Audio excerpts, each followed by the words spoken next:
আসসালামু আলাইকুম রহমতুল্লাহ। 90 দিনের মাথায় আমরা ঠোঁটটা কাটছি। ঠোঁটটা একটু দেরিতে করে কাটছি, কারণ কি মুরগিটা একটু ওয়েট কম ছিল, যার কারণে মুরগির ঠোঁটটা কাটাতে যাতে করে ওয়েটটা থাকে এবং কি মুরগিটা সুস্থ সবল থাকে, তার জন্য মূলত মুরগিটা দেরি করে আমরা ঠোঁটটা কাটি। মূলত ঠোঁটটা 70 থেকে 80 দিনেই কাটা উচিত।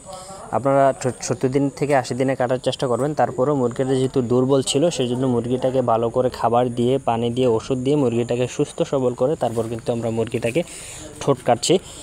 ঠোঁট কাটার যে সিস্টেম, সেই সিস্টেমটা আপনারা অবশ্যই দেখতে পাচ্ছেন। ওনারা কিন্তু টেকনিশিয়ানরা খামারে এসে ঠোঁট কেটে যায়। আপনারা যারা খামার দিবেন ভাবছেন, তাদেরকে কোথায় পাবেন? তাদের খুব সহজে আপনার নিকটস্থ কোনো খামারে যারা আছেন তাদের সাথে যোগাযোগ করলেও কিন্তু ইনশাল্লাহ পাবেন। তো উনি যে টেকনিশিয়ান আছেন খুব সুন্দরভাবে কিন্তু ঠোঁট কাটার চেষ্টা করছেন।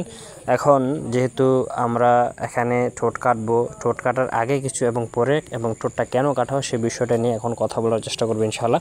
ঠোঁটটা কেন কাটা হয়? আসলে ঠোঁটটা মূলত কাটা হয় এই জন্য, মূলত একটা মুরগি আরেকটা মুরগিকে যখন আক্রমণ করে, তখন কিন্তু মুরগির যদি চোক্কা ধারালো ঠোঁট থাকে তাহলে কিন্তু মুরগির সমস্যা হবে, একটা আরেকটাকে আক্রান্ত করে মেরে ফেলবে, রক্ত বের করে ফেলবে, যার জন্য মূলত ঠোঁটটা কাটা হয়।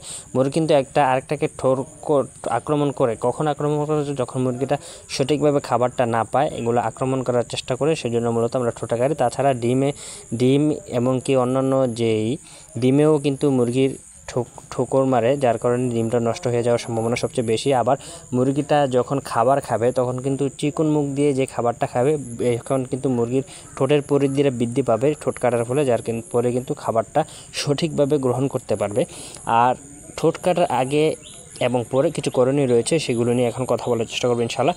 ঠোঁট কাটার আগের দিন আপনারা কি করবেন?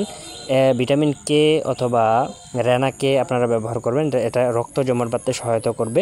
এবং কি ঠোঁট কাটার পরের দিনও কিন্তু আপনারা ভিটামিন কে অথবা রেনাকে এগুলো ব্যবহার করবেন। সাথে যেদিন ঠোঁট কাটবেন সেদিন সকালে ভিটামিন কে নাপা এগুলো ব্যবহার করার চেষ্টা করবেন। তারপরে ওষুধে কিছু অ্যান্টিবায়োটিক ওষুধ আছে, যেমন কি লেভোক্সিন, তারপরে অগমেন্ট ভ্যাট, এগুলো ব্যবহার চেষ্টা করবেন। সকলে ভালো থাকুন। আসসালামু আলাইকুম।